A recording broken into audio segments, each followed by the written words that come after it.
Hello दोस्तों, आज मैं अपने क्लास फिर से रीस्टार्ट करने जा रही हूँ। कुछ दिनों से मैंने यूट्यूब पे अपने क्लास जो अपने वीडियो अपलोड नहीं किए, जिसमें मेरा तबीयत सही नहीं था। फिर ऊपर से मैं माइक पे डिपेंड हो गई कि माइक जब ऑर्डर करूँगी तो उसके बाद ही मैं क्लास यानी वीडियो अपलोड करूँगी और क्लास यूट्यूब पे करूँगी। बट अभी मेरे को माइक नहीं मिल रहा है वगैरह वगैरह। तो फिर मैंने सोचा कि मैं देखा जाए तो मैं बहाना बना रही हूँ, क्योंकि एक तरह से ये बहाना ही तो है। तबीयत ख़राब हुआ फिर उसके बाद मैं माइक पे डिपेंडेंसी बना गया मेरा कि नहीं वो रहेगा तो और अच्छा क्लियर आवाज़ जाएगा, अच्छे से बनेगा। तो कभी कभार होता है ना कि हम इंसान है ना, रिसोर्सेज के पीछे भागते रहते हैं। फिर मैंने सोचा आज कि नहीं, मैं आज जितना भी जो भी पढ़ी हूँ पॉलिटी में, मैं उसको रिवाइज करूँगी और उसको फिर से स्टार्ट करूँगी। इतने दिनों से मेरा पॉलिटी भी छूट गया था। स्टार्ट किया जाए। हम लोगों ने भाग 4 तक कंप्लीट कर चुके थे लोग, ठीक है। संविधान के भाग 1, भाग 2, भाग 3, भाग 4 कंप्लीट हो गया था। भाग 1 में शॉर्ट रिकॉल कर दे रहे हैं। भाग 1 में संघ और के बारे में, संघ एवं राज्य क्षेत्र 1 से 4 तक आर्टिकल। भाग 2 नागरिकता से रिलेटेड है, 5 से 11 आर्टिकल। भाग 3 मौलिक अधिकार है, 12 से लेकर 35 तक आर्टिकल इसमें निहित है। भाग 4 जो हमारा DPSP है, राज्य के नीति निर्देशक तत्व, 36 से लेकर 51 तक है। और भाग 5 हमारा क्या है, संघ और क्षेत्र, यानी कि सेंट्रल लेवल पे जो भी प्रोसेस है, सेंट्रल लेवल पे जो भी रूल एंड रेगुलेशन बनते हैं, जो भी प्रशासनिक व्यवस्था यानी कैसे शासन किया जाता है, उसके बारे में चर्चा किया गया। संविधान के भाग 5 में मंत्रिमंडल जो बनता है, लोकसभा राज्यसभा वगैरह, 52 से लेकर 151 तक नहीं थे। इसमें हम लोगों ने इस पर एक ट्रिक था, पकानी कोका देवदसम, उसके बेसिस पे हम लोगों ने कुछ आर्टिकल को भी पढ़ा था। 52 से लेके हम लोगों ने 61 तक की पढ़ा था। 61 में क्या था, राष्ट्रपति का महाभियोग था। एम आई राइट? पकानी कोका देवदसम। तो ये क्यों छोड़ा जाए, पकानी कोका देवदसम। अब देखिए यहाँ पे राष्ट्रपति का पद, यहाँ पे म से राष्ट्रपति का महाभियोग। क्लियर? आज हम पढ़ेंगे राष्ट्रपति की सैन्य शक्ति और राजनीतिक शक्ति। अब जब हम लोग राष्ट्रपति पढ़ रहे तो इस राष्ट्रपति का जितना भी वर्णन है, उसको एक जगह पढ़ेंगे तो ज़्यादा बेनिफिट रहेगा, है ना। तो राष्ट्रपति की सैन्य शक्ति, सैन्य का मतलब क्या हुआ, सेना से रिलेटेड होगा। शक्ति मतलब होता है पावर। तो भारत में कितने तरह का सेना रहता है, 3 तरह का, थल सेना, वायु सेना, जल सेना।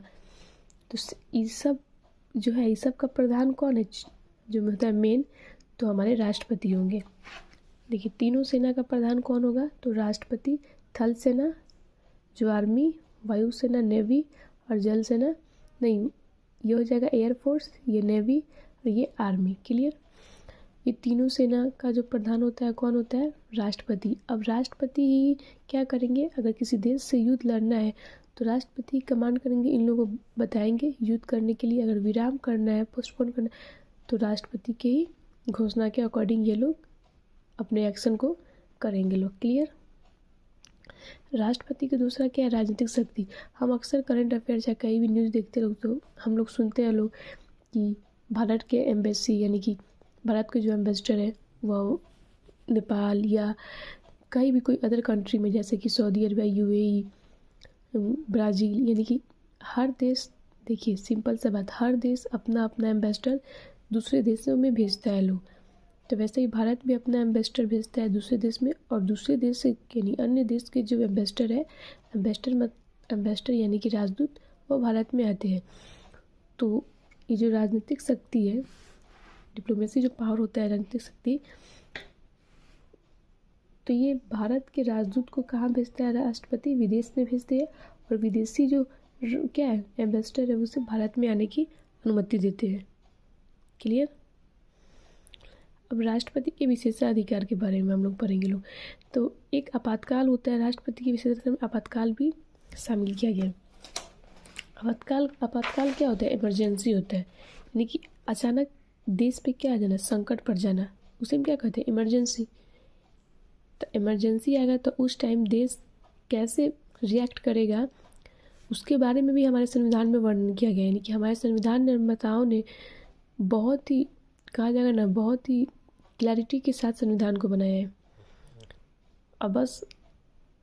अब हमारे ऊपर डिपेंड करता है कि हम उसे कैसे चलाएंगे। संविधान कैसा भी होगा, अगर चलाने वाला अच्छा होगा तो क्या होगा, वो संविधान काफ़ी लंबे समय तक जीवित रहेगा। अगर संविधान हम सबसे बेहतर ही बना देंगे और चलाने वाला सही नहीं रहेगा तो वह क्या होगा, ज़्यादा दिन तक वो संविधान सर्वाइव नहीं कर पाएगा, यानी कि वो नहीं चल पाएगा। तो वही बात है, ये डॉक्टर भीमराव अम्बेडकर ने ये स्टेटमेंट बोला था कि संविधान कितना भी अच्छा हो ये मैटर नहीं करता है, संविधान को चलाने वाला कैसा है सबसे ज़्यादा मैटर ये करता है। तो यहाँ पे हम लोग आपातकाल, इमरजेंसी के बारे में पढ़ेंगे। आपातकाल का जो भी पावर है ये राष्ट्रपति को मिला हुआ है, यानी राष्ट्रपति के विशेषाधिकार। आपातकाल, अब देश में इमरजेंसी लगेगा तो आपातकाल 3 तरह का होता है, एक राष्ट्रीय आपातकाल, एक राजकीय आपातकाल, एक वित्तीय आपातकाल। कहा गया राजकीय आपातकाल और एक वित्तीय आपातकाल। वित्तीय आपातकाल 3 तरह का इमरजेंसी होता है, पहला राष्ट्रीय आपातकाल, उसका राजकीय आपातकाल और वित्तीय आपातकाल। राजकीय आपातकाल में क्या होता है, राष्ट्रपति शासन लग जाता है, राष्ट्रपति शासन 356। राजकीय आपातकाल, वित्तीय आपातकाल, राष्ट्रीय आपातकाल। यानी आपातकाल कितने तरह का, 3 तरह का लगता है, 3 तरह का आपातकाल लगता है इमरजेंसी। राष्ट्रीय आपातकाल आर्टिकल कितने के तहत, 352 के तहत, और राजकीय आपातकाल 356 के तहत, वित्तीय आपातकाल 360 के तहत। अच्छा, ये कहाँ से लिया गया है? आपातकाल का जो प्रोसेस है ये कहाँ से लिया गया है, किसके संविधान से, किस देश के संविधान से लिया गया है? तो जर्मनी से लिया गया। जैसे कि मूल अधिकार कहाँ से लिया गया था, मौलिक अधिकार का यूएसए से लिया गया था, नहीं, नागरिकता हमारा ब्रिटेन से लिया गया। वैसे ही इमरजेंसी वाला कहाँ से लिया गया है, तो जर्मनी से लिया गया है। क्लियर। तो 3 तरह का आपात होता है, राष्ट्रीय आपात 300 कितने में, 52 में है, राजकीय आपातकाल जिसे हम राष्ट्रपति शासन कहते हैं 356 में, और वित्तीय आपातकाल 360 में है। क्लियर। तो राष्ट्रपति के विशेषाधिकार, आपातकाल। अब राष्ट्रीय आपातकाल कब लगता है, तो इसका वर्णन राष्ट्रीय आपातकाल का अनुच्छेद 352 में बताया गया है। यानी अगर हमारे देश पे क्या हो, हमला हो, आक्रमण हो, तो उस टाइम पीरियड क्या लग जाएगा, राष्ट्रीय आपातकाल लग जाएगा। या फिर युद्ध स्टार्ट हो गया हो तो उस समय भी राष्ट्रीय आपातकाल लगना लाजमी है। या फिर तीसरा क्या शर्त रखा गया है, सशस्त्र विद्रोह, देश के अंदर विद्रोह हो गया हो, सशस्त्र विद्रोह, तो उसमें हम क्या करेंगे लोग, राष्ट्रीय आपातकाल राष्ट्रपति लगा सकती है। क्लियर।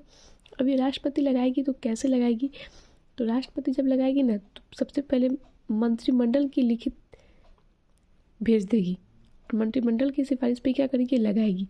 30 दिनों के अंदर में मंत्रिमंडल की लिखित सिफारिश भेज देगी, और मंत्रिमंडल का काम बनता है कि उसे संसद में ले जाए और उसे अपना संसद का जो प्रोसेस होता है, क्योंकि देखिए कोई भी चीज़ संसद में जाएगा तो वह पारित होगा, लोकसभा और राज्यसभा में से, वह एक तरफ से पारित नहीं हो सकता है, और उसे पारित होने में कुछ ना कुछ परसेंटेज मतदान की ज़रूरत पड़ेगी, क्योंकि संसद क्या है, लोग जनता द्वारा चुना गया जो भी हमारा प्रतिनिधित्व है उसमें उन लोगों का क्या हो रहा है, एक प्रोसेस चल रहा है, तो उसमें बिना जो होता है मतदान का कोई काम नहीं होगा। क्लियर। तो मंत्रिमंडल की लिखित पे करेगी घोषणा 30 दिनों के अंदर में अब क्या करना है, संसद से इसे, संसद के कुल सदस्यों में से 2/3 सदस्य 2/3 वो पारित करेगी, और 6 महीना के अंदर में जो है ना 6 महीने तक राष्ट्रपति की होता है, और अनंत इसका अनुमोदक कब तक रहेगा, तो अनुमोदक अनंत तक रहेगा। अब जो 352 जो लगेगा, 352 लगेगा, तो 352 क्या करता है, 352 जैसे ही लगेगा ना तो ऑटोमेटिक 358 भी ख़त्म हो जाएगा, और 352 जब ख़त्म हो जाएगा 352 358, तो ये मूल अधिकार जो हमारा 19 है, जिसमें बोलने की स्वतंत्रता, घूमने की स्वतंत्रता, ये सब भी है, ये सब हमसे छीन ली जाएगी। और जो 359 है, 359 के तहत 20 और 21 क्या होता है, केवल 20 और 21 को छुड़ाकर हमसे सारा मूल अधिकार छीन लिया जाता है। क्योंकि उस time emergency main first priority क्या रहता है, देश रहता है, ठीक। और जो लोकसभा का जो कार्यकाल हम जेन्युइन पढ़ते हैं लोग कि लोकसभा का कार्यकाल कितने सालों का होता है, 5 सालों का होता है, लेकिन उसे एक्सटेंड कर दे देता है, 6 साल कर दे देता है, ठीक है।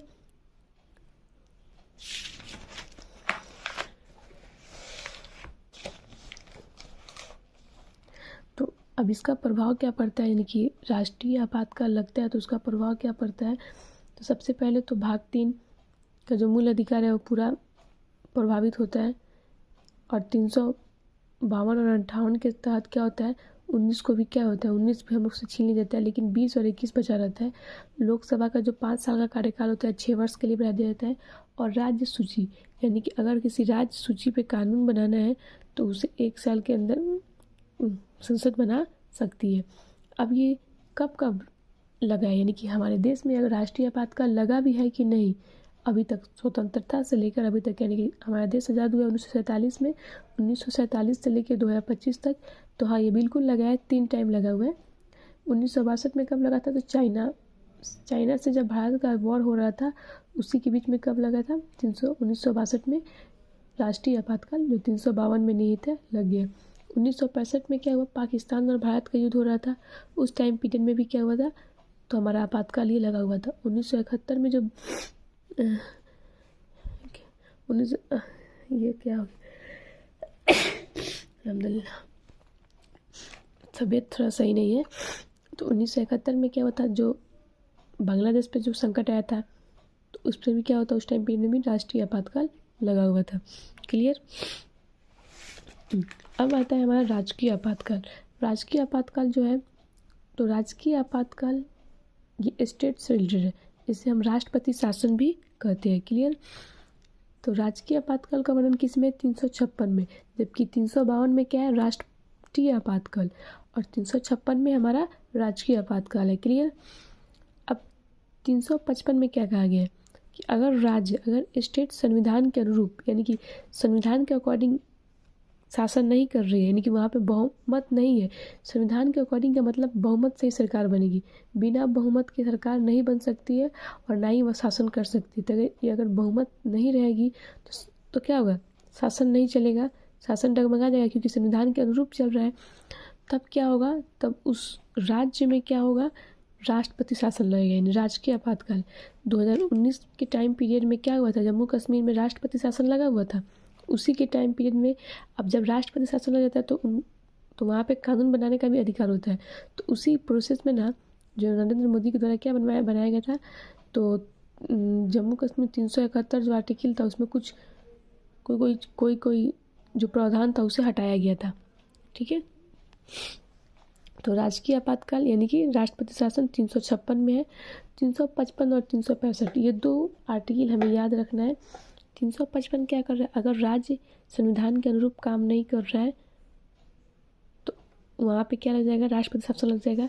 365 क्या कहता है, राज्य सरकार केंद्र के निर्देशों का पालन करेगी, यानी कि राज्य जो है, राज्य अगर सरकार केंद्र के निर्देशों का पालन, दिशा निर्देशन का पालन नहीं करती है तो भी वहाँ पे क्या लगेगा, राष्ट्रपति शासन लग जाएगा।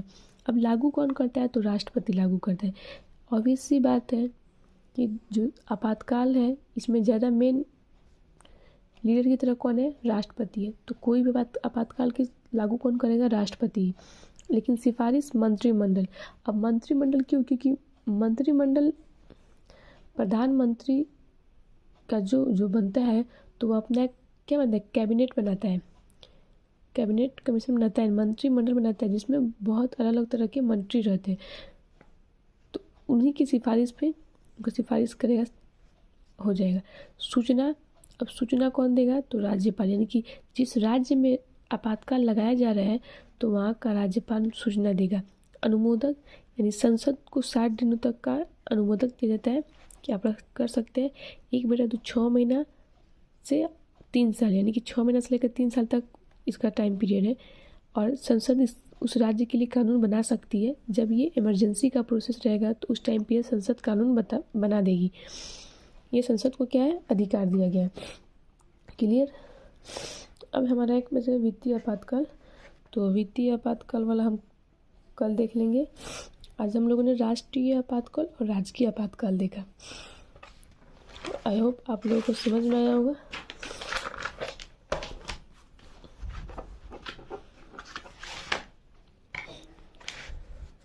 तो 352, 356, 355, 365। 352 में राष्ट्रीय आपातकाल है और इसमें राजकीय आपातकाल है, जिसे हम राष्ट्रपति शासन कहते हैं। क्लियर। 355 यानी अगर राज्य स्टेट हमारी संविधान के अनुरूप कार्य नहीं करती है तो वहाँ पे क्या लगेगा, राष्ट्रपति शासन लग जाएगा। 365 कहता है और उसे केंद्र के सारे बातों को माननी पड़ेगी। इतना हो गया। अब जल्दी से हम लोग जो आर्टिकल हम लोगों ने बनाया था डेली रिवीजन वाला, उसे देख ले लो। मैं भी कुछ दिनों के बाद ही देख रही हूँ। तो लेट्स स्टार्ट। 1 से 4 भाग 1 संघ के बारे में। संघ भारत राज्यों का संघ है। इसके राज्य अलग नहीं हो सकते, टूट कर नहीं अलग बिखर सकते हैं। 2 क्या कहता है, संसद जो है विदेशी राज्य को मिला सकती है। जैसे सिक्किम को मिलाया गया, अगर भारत चाहेगी तो पाकिस्तान अफगानिस्तान को मिला देगी, लेकिन उसका क्या है, ड्यूरेशन है, टाइम पीरियड है, कैसे मिलाना है भी सरकार के अंडर में। लेकिन ये संविधान में क्या दिया गया, ये पावर दिया गया है संसद को कि आप मिला सकती है। 3 क्या कहता है, संसद अब मतलब संविधान कहता है कि जो अब है उसके नाम, क्षेत्र, सीमा, परिवर्तन। 4 क्या कहता है, 3 नाम, क्षेत्र, सीमा परिवर्तन कर सकते हैं। अनुच्छेद 4 क्या कहता है, 2 तथा 3 सरकार काम करेगी राष्ट्रपति के बिना साइन के 368 के बाहर है। 5 से लेकर 11 तक क्या नागरिकता, मूल नागरिकता है, प्रारंभ में नागरिकता। अनुच्छेद 5 कहता है। अनुच्छेद 6 क्या कहता है, पाकिस्तान से जो लोग इंडिया चले गए हैं, इंडिया चले आए हुए हैं, तो 19 जुलाई 1938 से पहले अगर वो आए हुए तो ठीक है, नहीं तो उनको परमिट लोड लाना जरूरी है।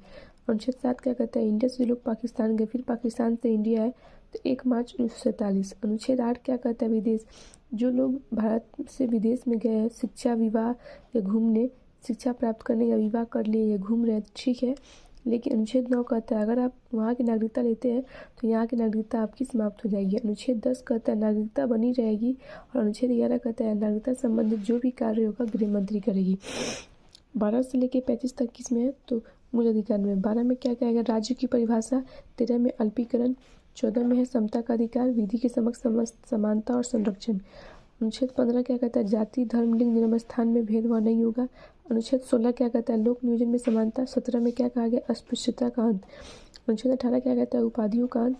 अनुच्छेद 19 क्या कह रहा है, तो अभिव्यक्ति की स्वतंत्रता, बोलने, सभा करने की, संगठन करने की, घूमने की, बसने की और व्यवसाय करने की स्वतंत्रता दिया गया है। अनुच्छेद 20 क्या कहता है, तो 3 तरह की स्वतंत्रता है, ex post facto law, double jeopardy, self incrimination. अनुच्छेद 21 क्या कहता है, तो प्राण एवं दैहिक स्वतंत्रता। और इसी में 21 के क में क्या जोड़ा गया था, तो 6 वर्ष से लेकर 14 वर्ष के बच्चों को शिक्षा का अधिकार दिया गया था, इसमें जोड़ा गया था। अनुच्छेद 22 में क्या कहा गया, गिरफ्तारी के समय में संरक्षण। तो 2 तरह से हो गए, एक दंडात्मक होगा, दंडात्मक और निषेधात्मक। अनुच्छेद 23 क्या कहता है, बलात्श्रम। अनुच्छेद 24 14 वर्ष के कम बच्चों को मजदूरी नहीं कराना है। अनुच्छेद 25 क्या कहता है, व्यक्तिगत स्वतंत्रता यानी कि अपने अपने धर्म को मानने की स्वतंत्रता। 26 क्या कहता है, सामुदायिक धार्मिक क्रियाविधि, जलसा, हवन कुंड करा सकते हैं। अनुच्छेद 27 क्या कहता है, धार्मिक संपत्तियों पर टैक्स नहीं लगेगा। अनुच्छेद 28 कहता है, धार्मिक शिक्षा नहीं दी जाएगी सरकारी स्कूलों या सरकारी संस्थाओं में। अनुच्छेद 29 जो हमारा है, 29 क्या कहता है, तो अल्पसंख्यकों को क्या है, अल्पसंख्यकों को रिजर्वेशन की बात की गई है, 10% राज्य देगी। अनुच्छेद 30 कहता है, 29 के तहत असहज महसूस कर रहे तो वाली अपने लिए एक सेपरेट इंस्टीट्यूशन खोल सकते हैं लोग, माइनॉरिटी वाले। अनुच्छेद 31 को संपत्ति का अधिकार। 32 में क्या क्या, उपचार, संवैधानिक उपचारों का अधिकार, जिसमें रीट जारी करेगी सुप्रीम कोर्ट 32 के तहत, और 226 के तहत हाई कोर्ट रीट जारी करेगी। अनुच्छेद 33 में क्या है, लिमिट रखा गया। अनुच्छेद 34 में मार्शल लॉ लागू करेगी। अनुच्छेद 35 में मौलिक अधिकार को अपडेट करना संसद के हाथों में। 36 क्या कहता है, 36 से लेकर 51 तक ये डीपीएसपी में है। डीपीएसपी की परिभाषा 37 क्या कहता है? न्यायालय। आप डीपीएसपी के लिए न्यायालय नहीं जा सकते, ये वाद्य योग्य नहीं है। अनुच्छेद 38 क्या कहता है? लोक कल्याण। सरकार लोक कल्याण के लिए काम करेगी, सरकार पे ये आप इसकी सरकार पर आप क्या जोर नहीं कर सकते हैं। अनुच्छेद 39 क्या कहता है? समान कार्य के लिए समान वेतन। 40 क्या कहता है? ग्राम पंचायत। 41 क्या कहता है? कुछ दशाओं में सहायता। अनुच्छेद 42 कहता है? अनुचित दशा प्रसूति हेल्प। अनुच्छेद 43 क्या कर रहे हैं? तो न्याय संगत निर्वाह वेतन। और अनुच्छेद 44 में समान नागरिक संहिता यानी यूसीसी यूनियन सिविल कोड। विवाह, तलाक और ये क्या वसीयत, ये तीनों के लिए सभी धर्मों के लोगों में सेम ही रहेगा। 45 क्या कहता है? 0 से लेकर 6 वर्ष के बच्चे को स्वास्थ्य पर ध्यान देना है, सरकार का जिम्मेवारी बनता है। और 14 वर्ष तक के बच्चे को शिक्षा का अधिकार दिया गया, इसमें भी है और उसमें भी। माता पिता का अधिकार बनता है कि वो अपने बच्चे को शिक्षा प्राप्त कराए और कराना चाहिए, और उसमें कहाँ पे 21 रीति में इसे अधिकार बना दिया गया। 46 में SC ST OBC के आरक्षण के लिए, ताकि वो क्या वेल्थ और एजुकेशन में आगे बढ़ सके। 47 में पोषण आहार, शराब, नशीली दवा। सरकार पोषण वाले आहार को उपलब्ध कराएगी और शराब और नशीली दवा मुक्त बंद कर सकती है। 48 में क्या क्या? कृषि पशुपालन। अनुच्छेद 49 में राष्ट्रीय स्मारकों की सुरक्षा। अनुच्छेद 50 में क्या क्या? कार्यपालिका को न्यायपालिका से अलग किया गया। अनुच्छेद 51 अंतर्राष्ट्रीय शांति यानी कि यूएनओ की सदस्यता इसी के तहत मिली है भारत को। अनुच्छेद 52 से लेकर 61 तक किसके बारे में? तो राष्ट्रपति के पद के बारे में, राष्ट्रपति के बारे में। राष्ट्रपति का पद ब्रिटेन से लिया गया। 53 में कार्यपालिका का अध्यक्ष राष्ट्रपति होता है। 54 में क्या कहा गया? निर्वाचन। राष्ट्रपति का निर्वाचन किस विधि से? एकल, संक्रमणीय, अनुपातिक, गुप्त विधि से, अप्रत्यक्ष रूप से होता है। अनुच्छेद 55 में राष्ट्रपति का कोटा। 56 में क्या कहा गया? राष्ट्रपति का कार्यकाल 5 वर्ष का होता है, लेकिन अगर जब तक कोई राष्ट्रपति का चुनाव नहीं हुआ है तो 6 महीने तक आप रह सकते हैं। 57 में क्या क्या? राष्ट्रपति दोबारा राष्ट्रपति बन सकते हैं।